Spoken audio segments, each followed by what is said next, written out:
Today we are dealing with wind as a geomorphic agent. A large part of the Earth's surface is considered to be arid or semi-arid. Deserts are arid lands where most of the water is lost through evaporation than is received from the precipitation or rainfall. Any area where the rate of evaporation is higher than the rate of precipitation, it is called as desert. Several types of deserts are recognized as polar desert, that is cold desert, mid-latitude deserts and low-latitude hot or subtropical deserts. Desert environments are characterized by very low mean rainfall, lack of vegetation, very high daily and annual ranges of temperature. Winds are active geomorphic agents in the arid and semi-arid environments or the deserts, in the tropical or subtropical hot deserts, where the ground surface is covered by sand, such as Sahara Desert, Arabian Desert, Thar Desert, Kalahari Desert, etc. The process operated by the wind in the desert areas is called as Aeolian process, and the landforms produced are called as Aeolian landforms. Aeolian processes are not active in the cold deserts because surfaces are always covered by permanent ice sheets.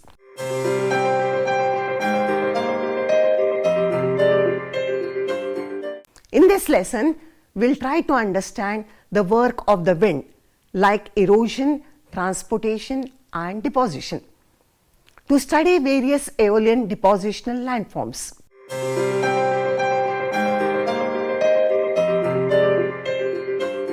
Wind, airflow and work. Atmosphere is nothing but air. When the air is in motion, it is called as wind. Usually winds are called as air currents flowing parallel to the surface of the earth. But it has another motion called as turbulent flow. In this flow, the wind moves up and down and sideways. Wind is one of the dominant agents in the hot desert areas. The desert floor gets heated too much and too quickly because of being dry and barren. The heated floors heat up the air directly in contact with it and becomes lighter and moves in the form of upward movements with turbulence. Any obstruction in the path of the air flow sets up eddies, whirlwinds or updrafts and downdrafts. Wind also move along the desert floors with great speed, and the obstruction in their path also creates turbulence. The most important variable in airflow is velocity. Wind velocity has a direct relationship with the isobaric slope or the pressure gradient. Differential heating of the Earth's surface leads to the differences in the air pressure. Winds are caused due to the differences in the atmospheric pressure. Winds will blow from high pressure areas to the areas of low pressure. The speed of the airflow or wind depends on the pressure gradient. Steeper the pressure gradient, higher will be the speed of the airflow. The speed of the airflow or wind in the desert areas is relatively more because of the lack of obstruction, especially the vegetation.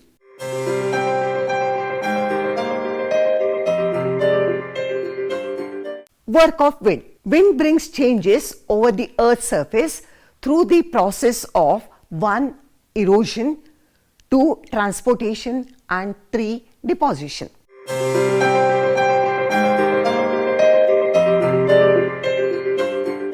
Wind erosion.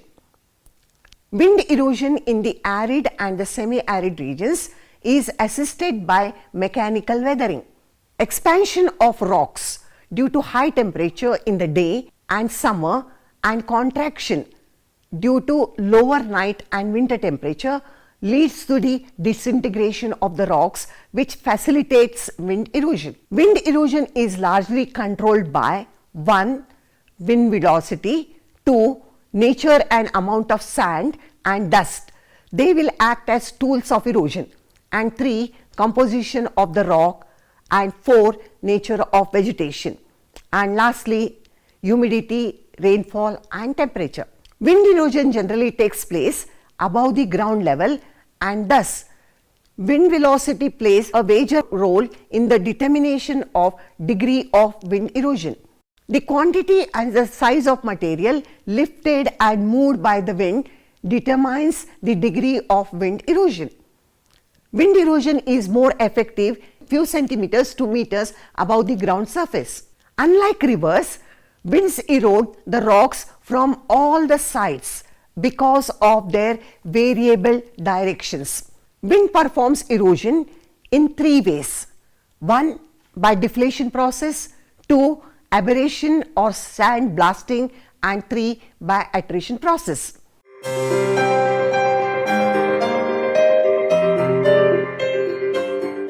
Deflation. The term deflation is derived from the Latin word deflates, which means blowing away. Deflation is a process of removing, lifting and blowing away of the dry and loose particles of sand and dust by the action of wind. Therefore, deflation process of lifting and blowing away of sand and dust particles. The lifted material during the process of deflation will act as erosive tools or cutting tools. Long continued deflation removes most of the loose particles, and thus depressions or hollows are formed, which are called as blowouts, due to which the bedrock is exposed to the wind aberration. Deflation also attacks rock surfaces, mainly of sandstone, and detaches small fragments and helps in forming small depressions in the rock surfaces. Deflation is more pronounced in the areas of sandstone. Since deflation removes mostly the fine particles like sand, larger particles such as gravels are left over the surface. Thus, accumulation of gravels over a period of time forms desert pavement, which protects the rocks below from further wind action. Generally, wind can move only sand and dust sized particles, so deflation leaves concentration of coarse material known as lag deposits. Deflation does not occur in the areas of thick covers of vegetation. Therefore, this process is limited mostly to the deserts only.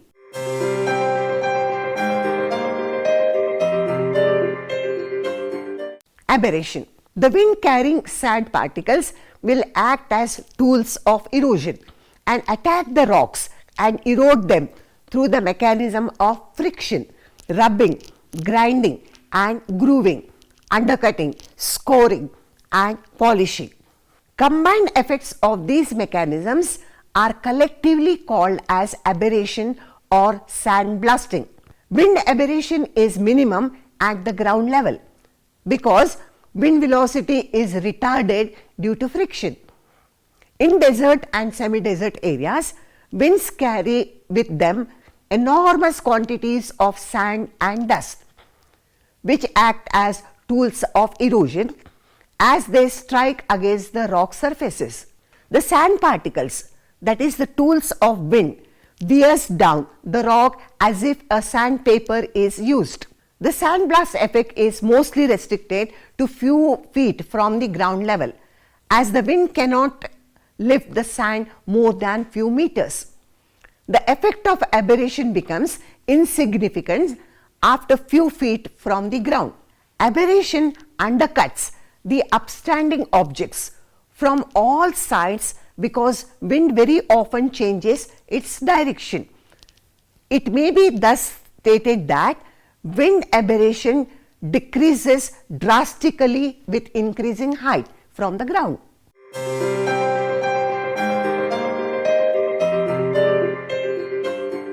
Attrition. When the sand particles are carried by the wind, they strike against one another. Thus, mutual friction and forceful contact, they break down further, which leads to gradual reduction in their size, and ultimately they are converted into fine sand and dust particles. This process of gradual reduction in the size of the rock particles by mutual friction is known as attrition. The mechanism by which the particle size is reduced by mutual friction during the transport by wind is known as attrition. Attrition involves mechanical wear and tear of the particles suffered by themselves while they are being transported by wind through the process of saltation. Saltation involves the movement of sand and gravel through the mechanism of bouncing, jumping and hopping by turbulent air flow.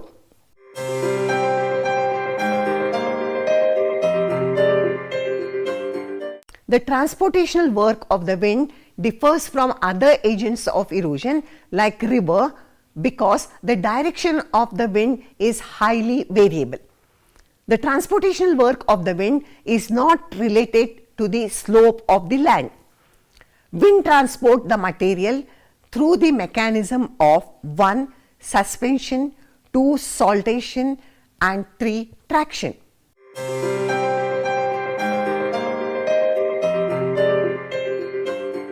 Suspension. When we find material with a diameter of less than 0.2 millimeter in diameter are kept in suspension by the upward moving air. The suspended particles are carried by the wind to far off distance. The lighter material are carried to great height by the wind in the form of dust clouds. Transportation of finer dust particles by the wind give rise to hazy conditions in the atmosphere.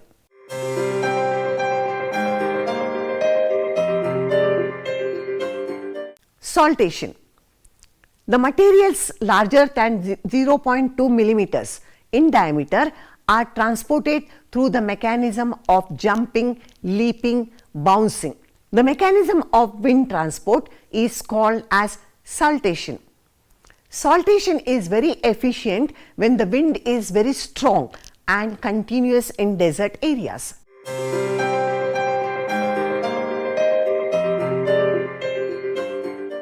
Traction. The mechanism of transport of loosened particles on the ground surface is called as traction or surface creep, wherein materials always touch the ground and move forward without saltating. When the sand grains are too large to saltate at a given wind velocity, they move by surface creep. Surface creep involves the movement of the sand by rolling, sliding. Some of the main characteristics of the wind transport are: 1. The direction of the wind transport is variable because wind very often changes the direction. Wind transport the material at ground surface and above the ground, that is air. Only fine materials are transported to greater distances, while coarser materials are transported in stages and steps by rolling, jumping, leaping, etc. The quantity of materials transported by the wind depends upon the size and the amount of particles and the velocity of the wind.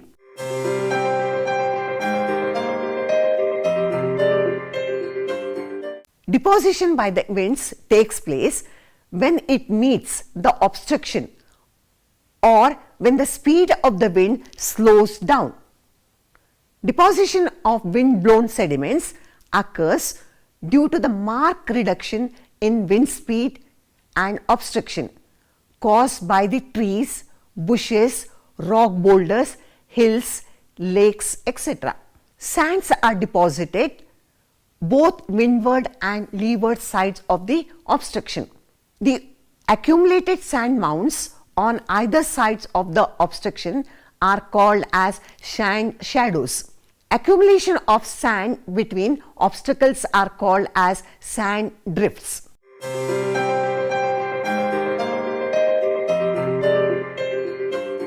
The main depositional landforms of the wind are: 1. Ripple marks, 2. Sand dunes and 3. Loess.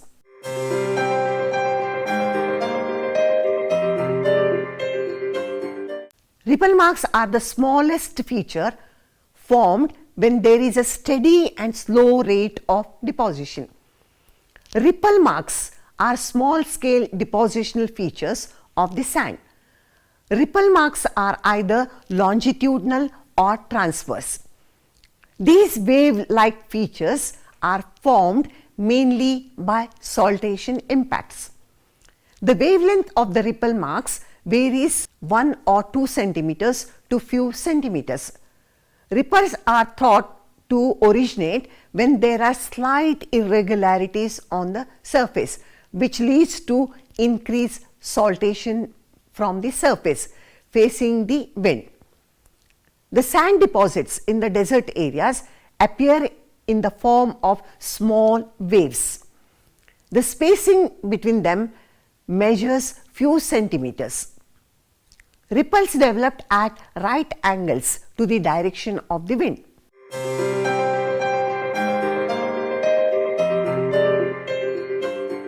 Sand dunes are the mounds or the heaps of sand deposited by the action of wind and called as sand dunes. Sand dunes are formed in those areas where sands are available in large quantity and wind is capable of transporting and depositing them in suitable areas. There is a wide range of variation in the shape, size and structure of the sand dunes. They also vary in height and length. Most of the sand dunes are not stable at the place of their formation and they rather are mobile or they migrate. Sand dunes are migratory in nature.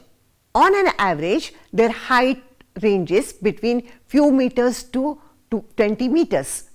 The windward slope of the sand dunes is generally gentle, while the leeward side is steeper. Sand dunes are generally depositional features in the sandy deserts of the world like deserts of Saudi Arabia, Sahara, etc. There are various ways in which sand dunes can be classified. The most commonly followed classification is based on the shapes of the sand dunes. Based on the shape of the sand dunes, they are classified as 1.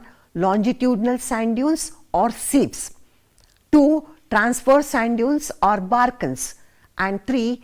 Parabolic sand dunes.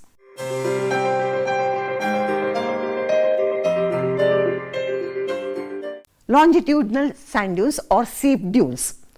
Sand dunes formed parallel to the direction of the wind are called as longitudinal sand dunes.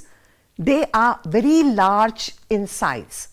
Sand dunes which extends several kilometers in length with average width of a kilometer or more and average of height several meters. Windward slope of these dunes is very gentle while the leeward slope is very steep. These dunes are formed in the inner parts of the great deserts where high velocity winds are constant in their direction. Longitudinal sand dunes are almost parallel to each other and they are separated by sand-free bare surfaces known as reg. Such sand-free corridors between parallel dunes are called as gussie in Sahara Desert. Longitudinal sand dunes are also called as seep dunes. Seep is an Arabic word meaning sword or knife. A knife-edged longitudinal ridge of sand dune is called as seep dune. Seep is a complex type of sand dune. They are narrow and sword-like and hundreds of meters long. There will be series of crests and troughs on the crest line of the longitudinal dunes are formed when the supply of sand is poor and wind direction is constant. A seep dune, instead of being transverse to the prevailing wind, is parallel to it.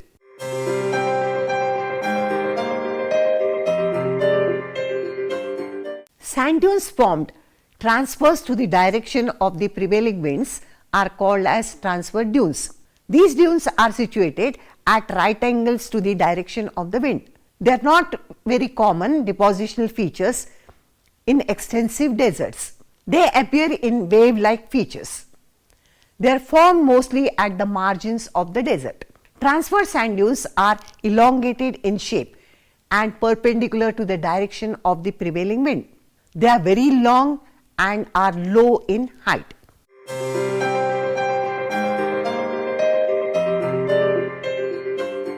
Barkans are the sand dunes of crescentic shape having two horns.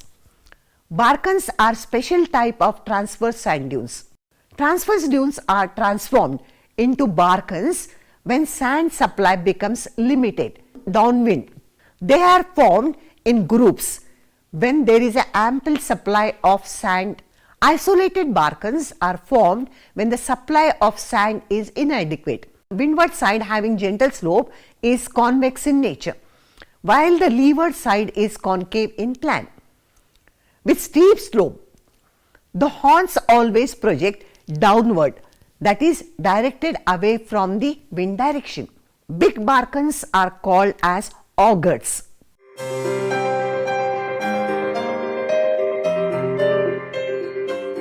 Parabolic dunes. These dunes generally develop in partially stabilized sandy terrains.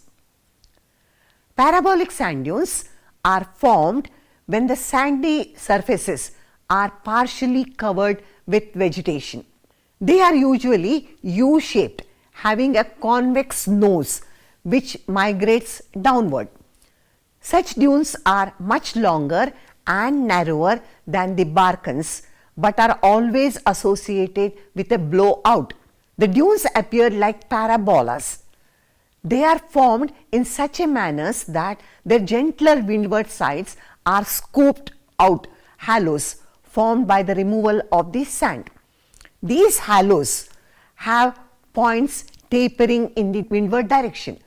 Such dunes are very rare.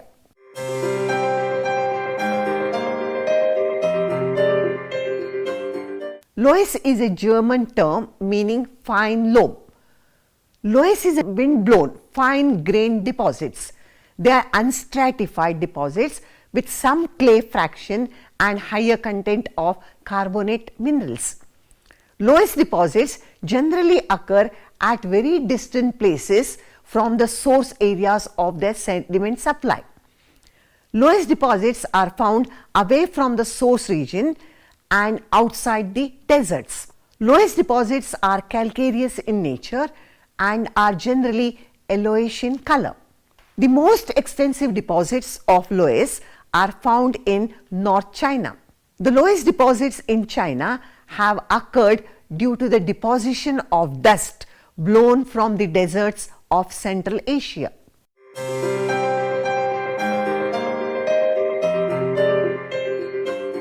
Wind is an important geomorphic agent in the arid and semi-arid regions of the world.